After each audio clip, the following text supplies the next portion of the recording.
Show a Lara exclusives, and we are live, where we talk about meaningful conversations, and we are powered by Pro Experts Media and Creative Juices.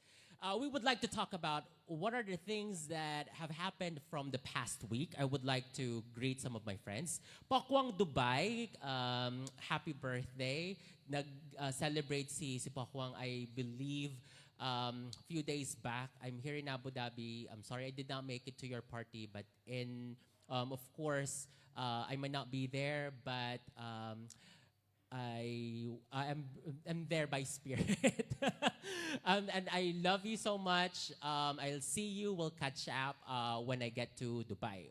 Also, greetings to all those 100 Filipino influencers that made it to the 100 list. So thank you so much for Sir Juni, Soriano, and of course the team of this marketing group. They are called Mabuhay Events. So congratulations to those who will make it on the 100 list, and they will reveal that on Saturday. Also, greetings to the candidates of Butyanang Pilipinas. Their talent show will be on the Saturday. Sa Sabado na po yan, sa may Jijico Red Line. Doon po yung kanilang talent show. And as early as now, I would like to congratulate you. Lahat ng inyong paghihirap and from the past few weeks ng inyong kabisihan ay we are just in awe, and of course kami ay sumasaludo na sa inyong nagawa at saka sa inyo pang magagawa. These beautiful ladies have different platforms, and of course they would like to represent their certain communities. We are so proud of you. The things that we also look forward to happen will be the finals of Ginang ng Pilipinas. Ang dami pong pageant. That's true. I think I have already hosted 6 pageants for this year. Hindi pa po tapos. Meron pa pong mga magaganap na pageants all throughout the year, and we are looking forward for the finals of Ginang ng Pilipinas. Sir Rami, I'll be there. I'll be hosting the we will be the talent show as well. I'll be there. And the finals of Mr. Dubai, greetings to Mr. Jojo. We will be there. We will get to watch the finals of these gorgeous and equally handsome men from Dubai. We have one Filipino representative, and we are rooting for you. Do your best. And we will flash the posters in our social media.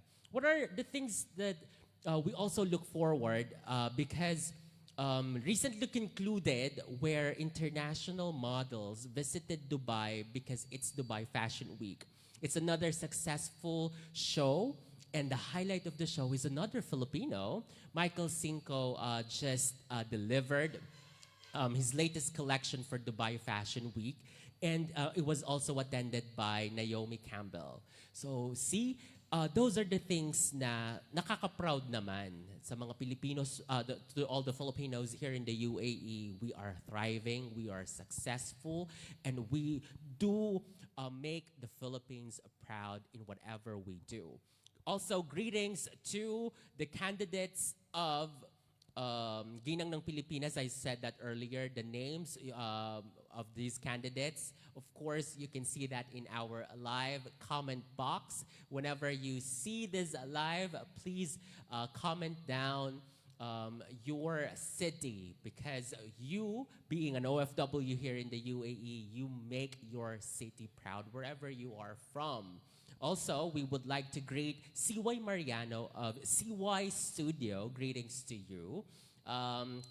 Recently concluded was the Leadership Summit. It was a good event to showcase the good things that our Filipino leaders, community leaders, and what they have achieved. It is an avenue for networking, making friendship, and of course, making connections with vast different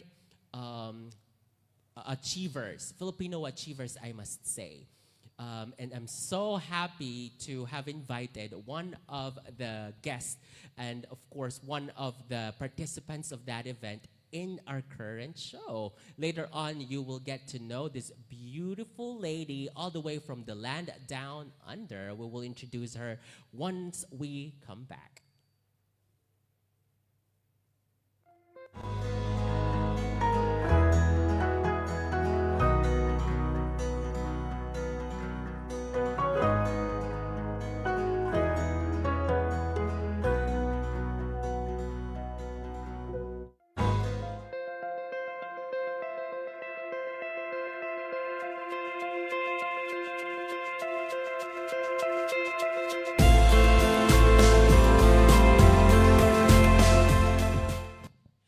back. This is Joe Lara Exclusives, where we talk about meaningful conversations. And our guest would be the very beautiful and oozing Australian. I want to call her Australian. Although she's a Filipino-Australian, she is an international migration consultant. And as I said earlier, she is from the land down under, Miss Kai Cruz. Hello, everyone, and Joel, of course. Thank you for having me here. We are excited. When we met at the Leadership Summit, you are one of the remarkable persons I met there kasi you were oozing with confidence. Saka naman makakita ng formal event naka-miniskirt. Tumaas na lang yun, be. Yes, please. We are talking about thriving Filipinos in international platforms. You are from Australia. In a nutshell, how would you describe your lifestyle, your life there? Australia, okay. Yung buhay ko doon, very balanced. So aside from being a migration consultant, nanay din ako.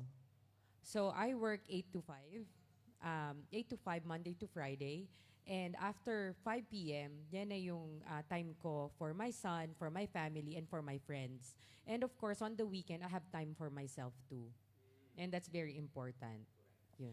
Miss Kai, I am amazed with the contents of your socials kasi naman nagkapalitan na tayo ng socials. I get to see, no, very active ka. You're also in media, tama ba? What do you do exactly when you are in media?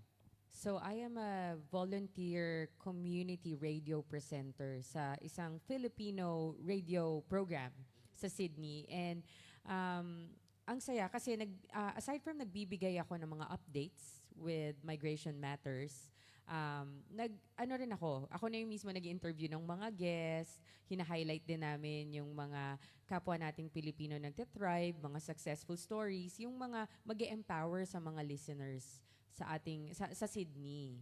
Yun.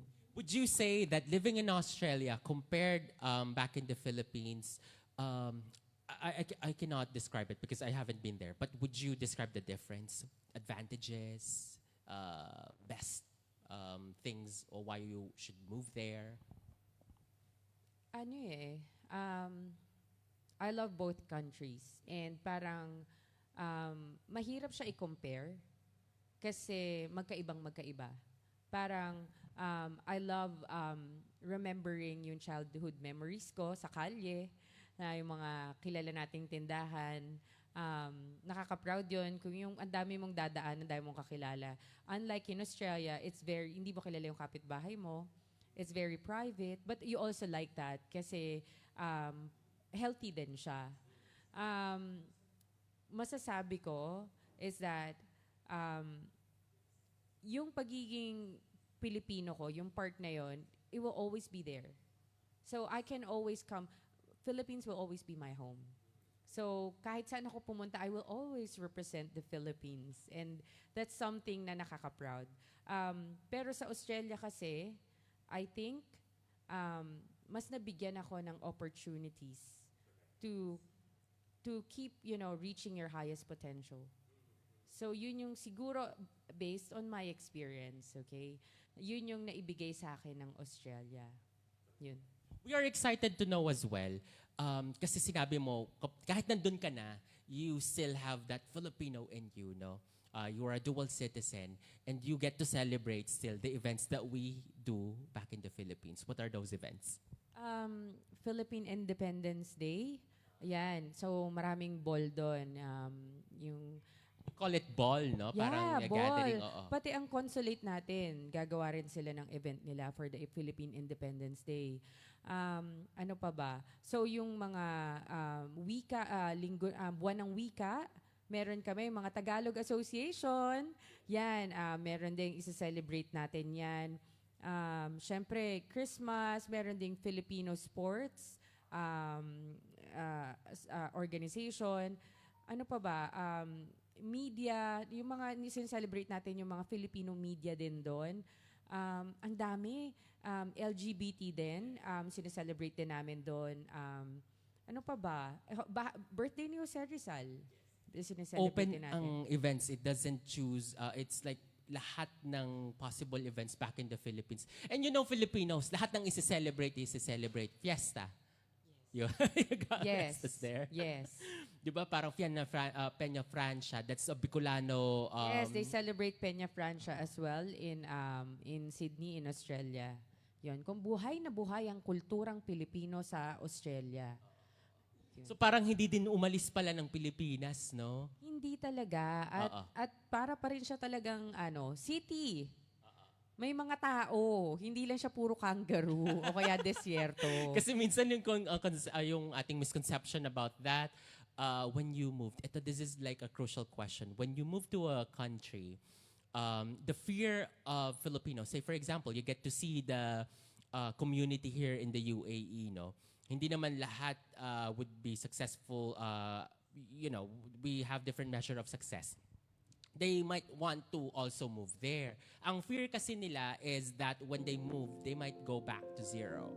You know, may mga professions sila dito pagdating nila, then they will, would choose lesser opportunities. What's your thought about that? Okay. Ang masasabi ko tungkol dyan is that yung buhay dapat moving forward and upward. So, for example, you're currently here in the UAE. Ang ganda ng buhay dito eh. So, when that time comes na gusto mo nang mag-move sa next country mo, I doubt na going backward ka.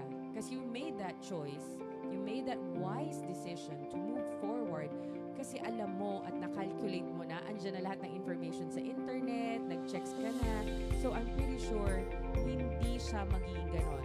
The only time na magiging less ka sa bagong bansa is you made that choice to be less. Because I don't think you will allow yourself to be less or not succeed, especially if you've been succeeding all your life, di ba? It's a very beautiful mindset, no? That's true nga naman. If you are thriving in the current country that you are in right now, hayaan mo ba yung sarili mo na to be lesser when it comes to profession, di ba? You have achieved so much. Why would you choose to get less? And explain ko ha. So there's different types of moving sa isang bansa. So sa Australia, meron tayong mga kababayan na bumisita lang. So visitor visa. Meron din naman na gusto ng bagong career. So syempre, pag bagong career ka, start from scratch. So mag-aaral ka ulit. So iba yun. So you can't say that that's really like, going backward or lesser. Kasi ang learning at ang pagiging estudyante, maganda yan kasi you're adding value to yourself. Meron din naman yung skilled migration na hindi mo kailangan umalis dito, i-process mo lang mga papers mo agad. Kunwari kung engineer ka dito, automatic engineer ka din pag na-invite ka. You don't need to parang, kailangan magtrabaho muna ako ng butcher habang inaantay ko yung pagka-engineer ko. No! The engineers are in demand in Australia. Yun. So, madami ding options, no? Yes, I really parang love choice that. mo yan. Choice mo yon kung gusto mo talagang yung buhay parang backward siya. Yun. So it's really your choice. So I think your message is that you don't get afraid. Huwag kang matakot to move to a place that you are new to because that's true. I love the word that you're moving forward. Mag-move ka nga dun bakit ka nga mag-step backward pa? Now I also want to know what about the Filipino, being a Filipino there? Is it difficult? Given that, sometimes meron tayong mga balita about racism, meron tayong discrimination. How are Filipinos, do you get stories like that? It's true na merong mga racism, discrimination, pero it's not the country.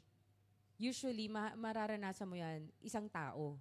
Isang tao na maybe lack of knowledge or maybe going through something, that's why they're treating you like that. But if you show them that you're not allowing na i-disrespect ka, I don't think someone will do that to you. Being a Filipino in Sydney, it's not really hard kasi very multicultural siya. Ang daming Thai, ang daming Filipinos, ang daming ibang lahi din, Asians. So, para kaming magkakamukha doon. So hindi siya mahirap. That's true. We will talk about more about living in Australia because we're very interested once we come back.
Dito po tayo sa Pro Experts Lifestyle with Miss. Rachel Singson.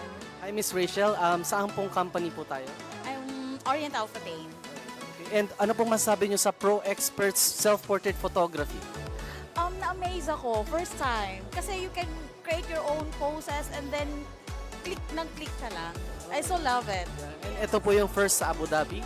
Oh, pang Abu Dhabi po ito. Wow, great ha, napunta kayo sa Dubai. Kasi na-enjoy ko siya. Well, we need to dapat naming alamin yung mga angles namin. Ang saya kasi you can actually take a picture looking at yourself sa screen. Yeah, it's something new that everyone needs to have it in their birthday parties or any events. Thank you so much, Wandering Kusina. So everyone, please support self-portrait.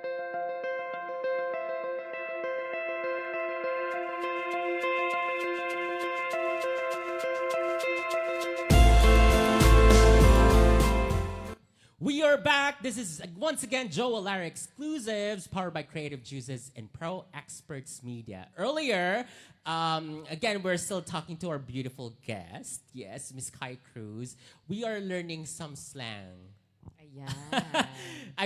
I saw this from TikTok, and I think ikaw ay isa sa makakapagpatunay because you've been in Australia for 13 years. 13 years. Diba? I have some few, but before that, let's do some engagement because we are live right now. We have some comment from Ethan Lopez. Sabi nga, when we moving to new place or country, lahat naman tayo nag-a-adjust. Start new work, new culture. I'm sure Australia maraming opportunities. Sabi ni Ethan. Is that true? Very true. Very true. So, yung opportunities, may ituturo na naman ako. Correct. Okay? Yung opportunities talaga is, hindi siya kailangan hanapin na parang mas better sa kung saan wala sa'yo. You can actually look at everything as an opportunity. Sabi nga nila, the grass is not greener na yung parang somewhere else's backyard, parang ganon. If you water that grass, maging green din yan. Diba? Kasi di ba ganun yung term, greener pasture? Where are you moving? I'm moving to kahit greener saan pasture. ka, kung Yes. anong tingin mo dyan, kung negative ka ba about moving overseas, then it will never be an opportunity. But if Always you a leap of faith, no? Exactly. But if you're living in the Philippines and you see and see things as opportunity, magta-thrive ka din kahit nasa Pilipinas ka. Look at yourself, di ba? You're a living proof. And having said that, let's learn some Australian slang. Okay, I got some words here. Tell me, it says here, Philo means... Filipino! Ah, Filipino! yes. How would you use that in a sentence? Paano nila sasabihin na? Kasi Yes. nasanay kami na parang yun yung tawag sa amin ng ibang lahi. So parang for example, hey Kai, what's your background? Oh yeah, I'm Philo. Yun. Yes. Kasi parang dito, where are you from? Philippines. Laging ganun eh. Ate. Pinoy. Yan, ate, kabayan. Kabayan. Oo, kabayan. Yes. Kuya, ate. Oo, that's parang, it's like a polite greeting sa atin. No? Yes. Some word pa. Brekkie. Brekkie is parang breakfast. Breakfast, no? Ayan. Parang ganun ang Australian, no? Parang, Tamad oo. magsalita. First two syllables. Yes. Okay. Arvo. I'm going to a post office this Arvo. Afternoon. Diba? Parang ang layo. Wala naman letter B doon. Eto pa. My mate is such a bludger. He's so lazy. Bludger. Bludger is parang tamad na umaasa na lang sa gobyerno. Yung bludging. Oo nga. Ganon. Naman. My mate is yung kaibigan ko. Paano kung ganon. pagod naman? Oo nga, judgmental. Trabag na magtrabaho, di ba? Alright, Oo. meron pa dito. I'm just gonna read the sentence, no? I'm not coming in for work today. I've chucked a sickie. Chuck a sickie. Yan. Okay. So when they say chuck the sickie, nag-call in sick? Pinlanong magkasakit. Ay nako, kahit dito sa UAE, may ganyan. Diba? Pinlanong magkasakit. Eto pa. Another short term of an action. I'm having a smoko. I think smoko, baka siya, cigarette? Cigarette. Yeah, Cigarette smoke. break. Yeah. Okay. Kasi minsan sigi din tawag nila eh. Sure. Fag or fag. Yun. Ito pa. I'm not sure if you would read this as ta? T-A. Like, it's a short for thank you. Ta. Ta. Ta. How would you use that? Just say ta. Like for example, here's your water. Ta. Buti ikaw hindi ka ng accent ng Australian. You still got your American accent. Yeah, kasi maybe that was 13 years, ha? yeah. It's not really my focus na kailangan I sound like Australian, but more like I want to communicate effectively. So, sometimes I sound Australian pagkasama ko yung mga kaibigan kong Australian. Pero, syempre, pag nagsatagalog tapos biglang mag-English ka, parang yung iutak mo parang automatic na Filipino-English. So, that's American.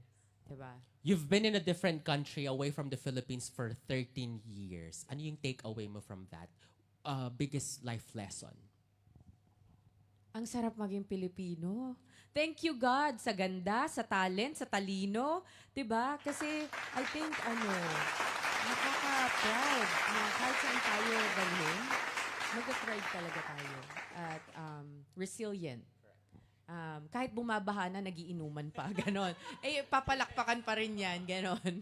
Ito, can you cite some successful Filipino-Australian? Maybe you would like to greet them now. Because we are live, you can share this as well later on. So you can share that you also thrive for a few days here in the UAE. Ang Who are dami some? kong Yes, please, name them. I think what I will do is I will, instead of mentioning the names, yung mga organizations na lang. So first and foremost, my family, Radio Tagumpay, dyan sa Sydney. I miss you guys.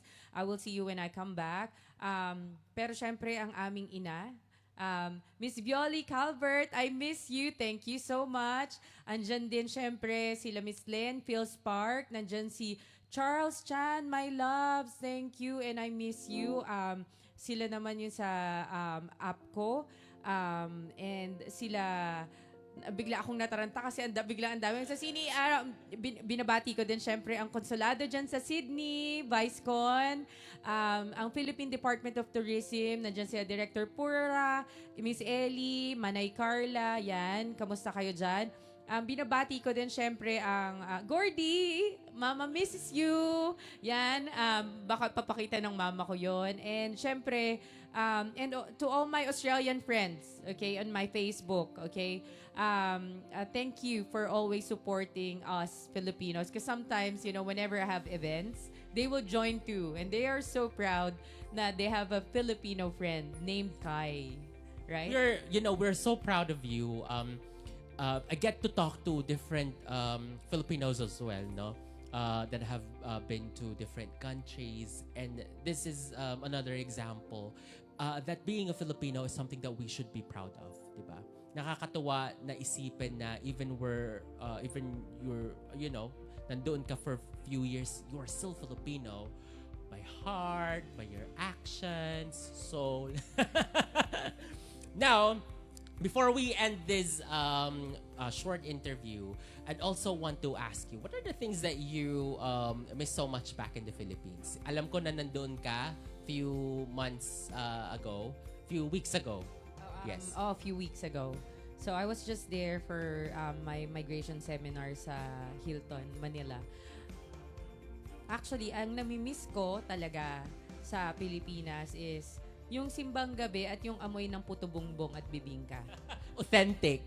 At saka, yung pandesal sa bakery na pagdaan mo, kasi kakauwi mo lang, inumaga ka sa pag-inom. Yung parang ramdam Yes, mo kasi tamesa to. Diba? Yung mga ganyan. Yes, So, yun yung namimiss ko na hindi ko na nararanasan kung nasaan ako ngayon. Now, last thoughts would be when you are migrating, what are the things that let's be specific with our kabayans that they have to have in mind? When you choose to migrate, yung bansa, okay, ano yan, lahat yan, magugoogle nyo, mape-prepare nyo, okay? You can create a table of comparison. But I think the first thing is, you gotta make a commitment. Kasi walang bansa, kahit saan bansa kayo pumunta, it will be hard. Anywhere you go, any change is hard. But if you make that commitment, tuloy-tuloy na yan eh. Parang hindi mo na mararamdaman yung hirap. Kasi you made that commitment and ipagbubuti mo na. Yun. That's so beautiful. Thank you so much, Miss Kai Cruz, for sharing in a nutshell yung naging buhay mo in Australia. And of course, if I got the chance, I'll visit you there. And I'll get to see the thriving Filipinos in that land down under. Thank you so much, Joel, for having me. Of course. Once again, this is Joel Lara Exclusives, and we will be back for our parting words for this episode.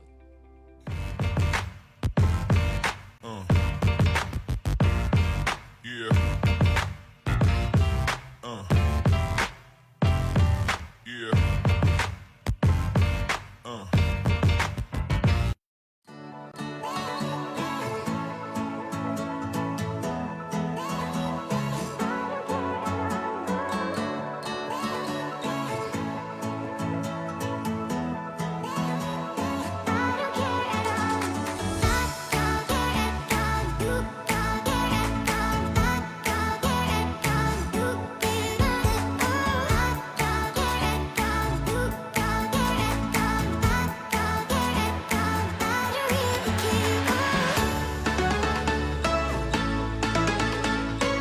Tayo sa Pro Experts Lifestyle with Miss Rachel Singson. Hi Miss Rachel, saan pong company po tayo? I'm Orient Alphatane. Okay. And ano pong masabi nyo sa Pro Experts Self-Portrait Photography? Na-amaze ako, first time. Kasi you can create your own poses and then click ka lang. I so love it. And ito po yung first sa Abu Dhabi. Oh, pang Abu Dhabi po ito. Wow, great ha, napunta kayo sa Dubai. Kasi na-enjoy ko siya. Well, we need to dapat naming alamin yung mga angles namin. Ang saya kasi you can actually take a picture looking at yourself sa screen. Yeah, it's something new that everyone needs to have it in their birthday parties or any events. Thank you so much, Wandering Kusina. So everyone, please support Self-Portrait Studio. At saka masaya to, especially lahat tayo mahilig mag-selfie.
We are back. This is Joe Lara Exclusives. Woo! We are powered by Pro Experts Media and Creative Juices. And here in this show, we talk about meaningful conversations. All right, once again, we would like to give thanks to these beautiful people, wonderful people that made this live, of course, beautiful and lively. Thank you so much to the candidates of Mutyanang Pilipinas having their prelims this Saturday. We will be there. And of course, that will be, the landmark, of course, is that will be at Gigico, no? The candidates of Mr. Dubai by Sir Jojo. Of course, we will be there as well to see the finals. Greetings as well to Mrs.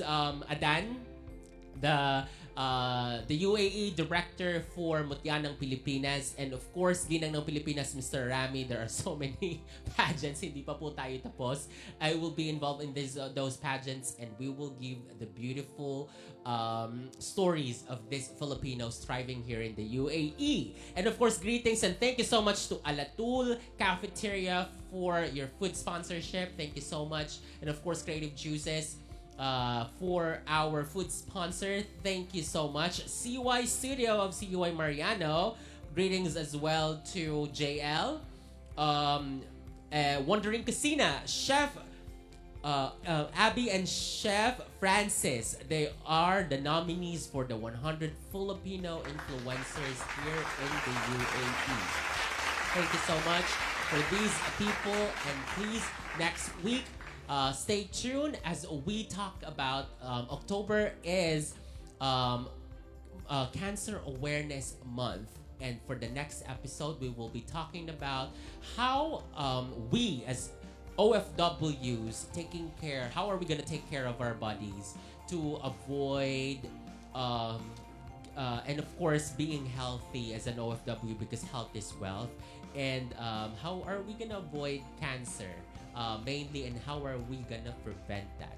Our next guest next week will be Dr. Ruth Fermalino from Ibn Nafis Hospital, and she is gonna enlighten us with that topic. Once again, this is Joe Lara Exclusives, where we talk about meaningful conversations.